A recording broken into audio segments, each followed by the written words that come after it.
You know, usually when we talk about a medical diagnosis, there's this expectation of just like absolute precision. Right. Yeah, clean data. Exactly. It's like engineering. You break your arm, the x-ray shows that jagged white line on the bone, and the doctor just points at it and says, there it is. It's totally binary, broken or not broken. Right, but the second you step into the world of neurodevelopment or trauma and human psychology, The x-ray machine shatters. it completely shatters. You're suddenly looking at a diagnostic landscape that is, well, incredibly murky. The lines between emotional pain, memory, and physical reaction are all just blurred together. Welcome to the deep dive. Today we're doing something a bit different, taking you into the heart of those muddy waters by looking at a wildly unexpected intersection, modern psychiatry and ancient history. Yeah, this is a really fascinating angle. We are looking at perhaps the most famous historical figure of all time, Jesus Christ, but strictly through the lens of cognitive behavioral therapy and neuroscience. No theology, no politics, no endorsing of specific spiritual doctrines. None of that, yeah. We're impartially reporting on the concepts. Right, just the pure, impartial psychological architecture of a man facing the ultimate trauma. And our guide for this is the research of psychiatrist Augusto Cury in his book, The Master of Love. The mission here is to see what this ancient mind can actually teach you about navigating your very modern, everyday anxieties. Okay, let's unpack this. What's fascinating here is that Curie completely bypasses the religious framing, like entirely. He analyzes Jesus as an unparalleled engineer of ideas. An engineer of ideas, I love that phrase. Right. Because Curie argues that this historical figure was quietly shaking the foundations of medicine, sociology, and psychology centuries before those fields even officially had names. Wow. But to understand how any human brain could survive the sheer chaotic terror of his final hours, we first have to understand the daily baseline. We have to look at how he trained his mind and managed his memory on, a random Tuesday. And to build that kind of mental architecture, Curie argues you have to start with how you fundamentally view intelligence. Because, we tend to think of intelligence as just raw data storage. It's like how many facts you can recite, yeah. Exactly, just trivia. Well, Curie categorizes that as inferior wisdom. Inferior wisdom. Yeah, inferior wisdom is based entirely on the accumulation of knowledge, your degrees, your trivia, your certainty.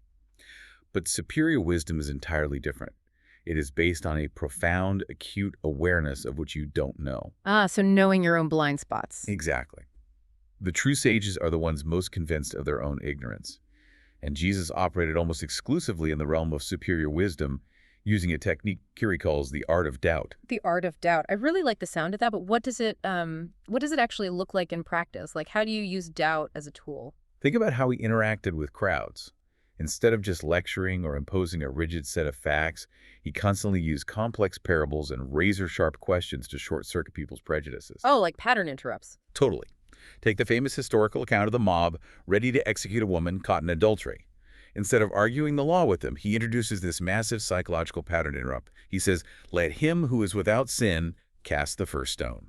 So he didn't even tell them they were wrong. No, not at all. He used the art of doubt to force their brains to turn inward and question their own moral high ground. He basically dismantled their rigid thinking from the inside out. Okay, that makes sense on a social level, but Curie dives deep into the actual biological mechanics of this, right? Like he uses this framework of memory to explain why our rigid thinking is so hard to break in the first place. He does, yeah, and the mechanics are really fascinating. Curie divides our memory ecosystem into two primary zones. First, you have the MUC, continuous use memory. MUC. Got it. This is your conscious mind, your working memory. It's what you're using right now to listen to my voice and process these words. Then you have the ME, existential memory. This is your massive, sprawling, unconscious mind. And the gatekeeper between those two zones is something Curie calls RAM, right? Not the computer memory, obviously, but automatic registration of memory. That's the vital mechanism, yes. Yeah. The RAM phenomena is basically the bouncer of your brain. It automatically registers every single experience you have, but it gives VIP storage access to highly emotional events. So like trauma. Exactly. Yeah. If you experience a sudden terror, a deep public humiliation, or a massive rejection, the RAM bypasses your conscious processing, the MUC, and forcefully embeds that raw emotion straight into the unconscious existential memory. And Curie paints a really dark, vivid picture of what happens when those traumatic, highly emotional events aren't processed. He says they build slums or favelas in the mind. It's a brilliant metaphor, really, because slums are often built haphazardly without infrastructure in the dark corners of a city. Right. When your RAM continuously stores unprocessed pain, it builds these fragile, volatile structures in your unconscious.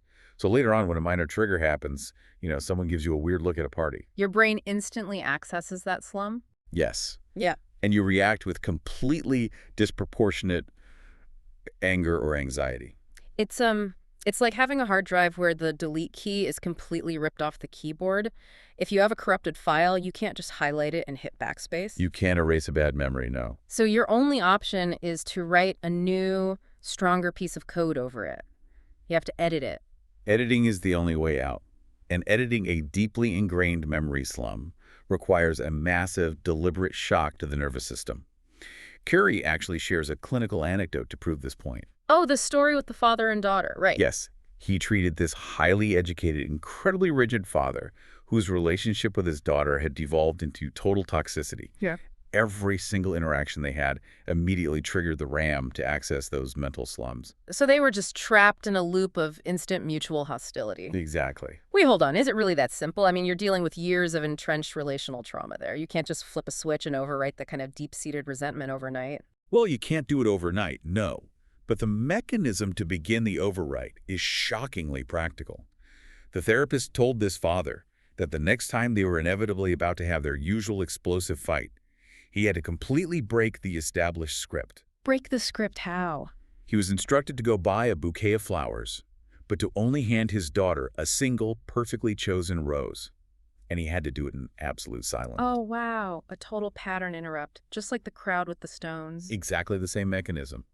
When he actually did this, his daughter's brain was essentially stunned. Her RAM was completely prepared to access the toxic script of her critical father. But the sensory input she received, this silent, beautiful gesture, was so radically different that it forced her brain to open an entirely new memory window. Her mind couldn't rely on the old slum anymore. Right. It forced her to begin fundamentally rewriting the image she held of him in her existential memory. He became an engineer of ideas for his own daughter. I mean, think about your own life for a second. How often are you just playing out the same toxic script with your partner or your boss or your parents? This is so common. Are you actively trying to shock the system and surprise the difficult people in your life? Or are you just letting your RAM retrieve the same tired, angry memory every single day? It forces a hard look in the mirror, for sure.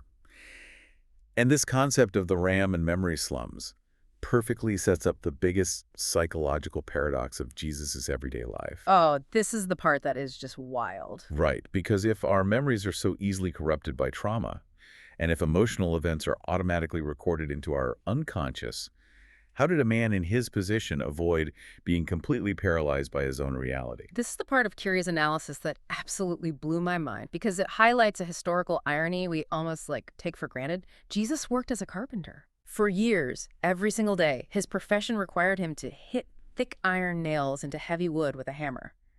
He was intimately manipulating the exact tools and absorbing the exact sensory inputs, the rough smell of the timber, the sharp metallic clack of the hammer, the sight of the iron piercing the wood. Tools he fully knew would eventually be used to torture and execute him. Exactly. The biological and psychological toll of that should have been devastating. It really should have. If you know you're going to be executed by a specific method, working daily with the instruments of your own demise should trigger the RAM to build a massive, inescapable trauma slum. It should have resulted in a crippling anxiety disorder, or a severe phobia. Exactly. And to show how quickly and violently the brain forms these phobias, Curie contrasts Jesus with the Apostle Peter. The story of Peter's gallophobia, this perfectly illustrates the RAM in action. It's a textbook case of classical conditioning fused with trauma. The historical account says that after Peter vehemently denied knowing Jesus to save his own life, he immediately heard a rooster crow. And boom, the brain links them. Right. In that exact fraction of a second, his brain's RAM took the massive, crushing emotional weight of his betrayal and fused it permanently with the auditory stimulus of the rooster. So Peter's brain fundamentally linked the animal to his own catastrophic failure. Every single morning in Jerusalem, whenever a rooster crowed, his RAM bypassed his logical mind and yanked open that trauma file. Which likely caused severe insomnia, panic attacks, and what Curie calls gallophobia, an irrational, lifelong terror of roosters. The sound alone hijacked his nervous system. But Jesus didn't develop this kind of phobia regarding wood and nails, despite having infinitely more exposure to his triggers. No, he didn't. Every time he swung that hammer, he actively governed his conscious mind. He prevented the ram from storing the sensory event as a traumatic trigger. He exhibited total emotional sovereignty. Yes, refusing to let the tools of his terrifying future contaminate his present moment. And the contrast with how we live today is just staggering. I mean, we don't have execution dates hanging over our heads, yet Curie argues we are suffering from a collective, society-wide mental collapse. He diagnoses the modern world with SPA, Syndrome do Pensamento Acelerado, or Accelerated Thought Syndrome. SPA. So what does this all mean for us? Well, SPA is the modern epidemic. We consume an unfathomable excess of information daily, and we use that information to constantly, obsessively anticipate problems that haven't even happened yet. We are living entirely in a projected disastrous future. Exactly. It's like having 50 browser tabs open in your brain, all auto-playing different videos at the exact same time. You aren't actually doing anything physical, you're just sitting on your couch, but your RAM is completely maxed out. Your cooling fan is screaming. Yes, you are draining your battery to zero without moving a single muscle. I mean, how often do you lie awake at 3 a.m., physically exhausted but mentally sprinting, suffering over a meeting or a passive-aggressive email that doesn't even exist yet? We let our minds accelerate into a terrifying future, completely ruining the safety of our present. We let the phantom nails and hammers terrorize us. We really do. But Jesus' real-time emotional protection, his absolute refusal to accelerate his thoughts into panic, wasn't just a quiet meditation practice. Right. It was about to be put through the ultimate psychological stress test imaginable. Yeah, the text walks us meticulously through the sheer biological devastation of his final hours. He makes 6 long walks as a condemned criminal, bouncing between 4 completely unjust trials, all culminating in the brutal walk to Calvary. And we have to be clear about the physical reality here. He has been systematically beaten. He has endured Roman scourging, which was designed to literally strip flesh from bone. It's horrific. He is severely dehydrated, sleep-deprived, and experiencing massive hypovolemic shock from rapid blood loss. His body is in a state of absolute catastrophic collapse. Yet right in the middle of this physical destruction, there's an interaction on the path to the execution site that fundamentally defies human logic. The interaction with the women. Right. There is a group of women in the crowd weeping, entirely devastated by the horrific violence they are witnessing. And Jesus, instead of seeking a moment of comfort or pity, shifts his focus completely off his own agonizing pain. He looks directly at them and says, "Cry for yourselves and your children." And to understand why he would deflect their empathy in that moment, Curie provides a crucial piece of historical context. Jesus wasn't being dramatic. His mind was projecting forward to a very real, impending historical nightmare. What was he anticipating? He was likely anticipating the horrific siege and destruction of Jerusalem by the Romans, which would occur in 70 A.D. Led by the Roman general Titus, right? An event that the historian Josephus documented in terrifying detail. Yes, the scale of that future suffering was unimaginable. Over 1 million people died in that siege. Tens of thousands of Jewish survivors were taken captive to Rome, where their blood, sweat, and forced labor were used to build the Colosseum. So Jesus, in the midst of his own violent execution, is actively burdened by the future trauma of the women weeping for him. His capacity for empathy completely overrides his biological drive for self-preservation. And his defiance of basic biology doesn't stop with empathy. There's a detail about the Roman anesthetics that absolutely stopped me in my tracks. The drink. Yeah. When they finally reach the site, the Roman soldiers offer him a drink, wine mixed with gall and myrrh. And let's be clear, the Romans weren't doing this out of compassion. This crude anesthetic was a standard procedure to dull the prisoner's senses just enough to keep them manageable while they were being mailed down. But he refuses it. Completely refuses the drink. He rejects the chemical numbing because his primary objective was to remain completely lucid. He demanded full consciousness. But biologically, that is a psychological anomaly. Medical science tells us that extreme, catastrophic physical pain fundamentally alters brain function. It shuts down the prefrontal cortex, the logical thinking, poetic, empathetic part of your brain. He gets overwhelmed. Right. The brain gets so overwhelmed by pain signals that it forcibly triggers pure animal instinct. Fight or flight, lizard brain survival mode. Choosing to reject an anesthetic when you are seconds away from having thick iron driven through your nerve endings goes against absolutely every biological survival imperative we possess. It requires a mastery of the mind that is almost incomprehensible. And it wasn't just the physical pain he was facing completely sober, it was the deliberate, weaponized social degradation. Right, the humiliation. Exactly. In a highly conservative, modesty-driven culture, he was stripped completely naked, the ultimate public humiliation. The Roman governor Pilate hung a sign above him in 3 languages, mocking him as the king of the Jews. And through the pain, the stripping, the jeering crowd, he remained totally dignified. He used absolute silence as a psychological shield. And Curie points out a stark contrast in who actually witnessed this. The men who had sworn loyalty to him, who promised to fight and die for him, completely fractured under the pressure and fled in absolute terror. But the women stayed. They did. Curie makes a very compelling argument here regarding gender and emotional resilience. He posits that women generally possess a more expanded emotional energy field. How so? Well, they are often more sensitive, yes, but because they allow themselves to love deeper and feel the entire spectrum of emotion, they possess a much stronger structural integrity in the face of absolute chaos. They endured the trauma of staying at the foot of the cross, passing the ultimate test of loyalty that the men fundamentally failed. It really makes you think about your own coping mechanisms. When you are hit with emotional or social pain, maybe it's a brutal professional rejection, a public embarrassment, or just a really bad day, do you reach for an anesthetic? That's a great question. Do you immediately doom scroll, pour a drink, or drown yourself in distractions just to avoid sitting with the discomfort? Or do you have the courage to face reality fully conscious, feeling the absolute weight of it without letting it strip your dignity? Preserving that level of intellectual consciousness under the crushing weight of torture is one thing. But what he actually did with that preserved lucidity in the first 60 minutes completely shatters the boundaries of known psychological logic. Here's where it gets really interesting. The text zooms in on the first hour on the cross, and we get this direct, visceral comparison between Jesus and one of the criminals being crucified right next to him. Right. If you look at the criminal, his reaction is exactly what you would expect. As the soldiers drive the nails through his wrists, he reacts with pure, unadulterated animal survival instinct. Thrashing, screaming. He is screaming, thrashing, cursing the guards, begging for his life. His entire universe has shrunk to the circumference of his own blinding pain. Which makes total sense. I mean, that is exactly what a human nervous system is designed to do when you inflict that level of trauma on it. But when it's Jesus's turn, he doesn't fight the soldiers. Right.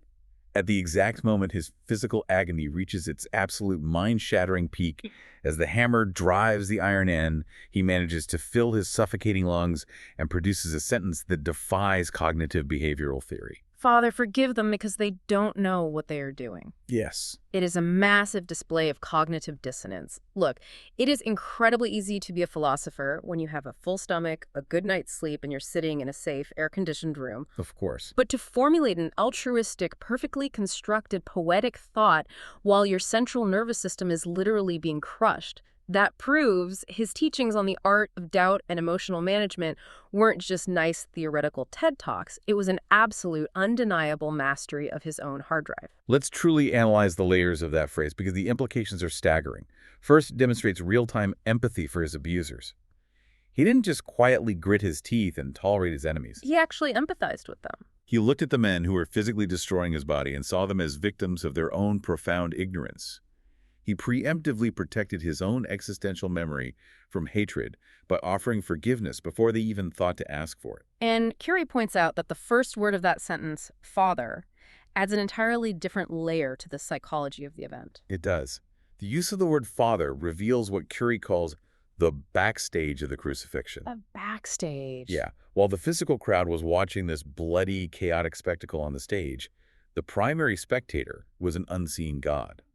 Curie highlights a profound, almost incomprehensible paradox here.